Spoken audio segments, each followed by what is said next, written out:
So we're here in Maker's House at the Designery here in Bushmills, and another one of our lovely pods is Emma at Atlantic Rose, who creates handcrafted silver jewellery with lots of different techniques from her previous career in archaeology.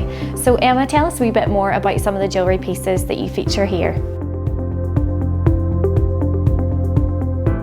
As my story there explains, I was an archaeologist for 10 years.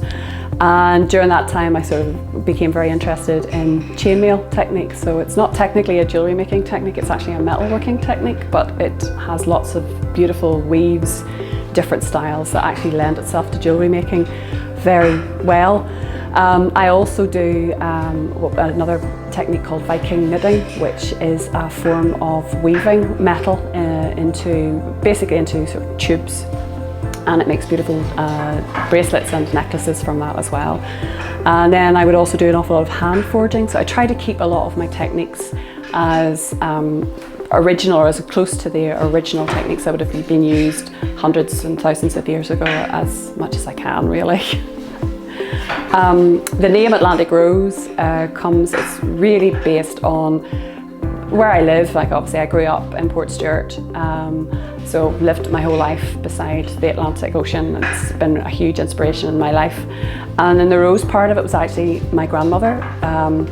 My grandmother was actually an artist in her own right. Her name was Rosina, but she was called Rose by family, friends and family.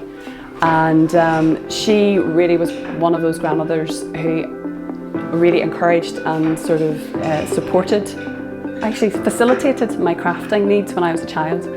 And so it really just came naturally that the name of the business should really reflect her as well, since she was such a huge influence in my life. Sadly, she actually died before this all came into fruition, but in actual fact on my logo, the Atlantic Rose, that's actually my grandmother's handwriting. So we had my husband recreated her writing as a graphic for me, so I was able to have a little bit of her here with me.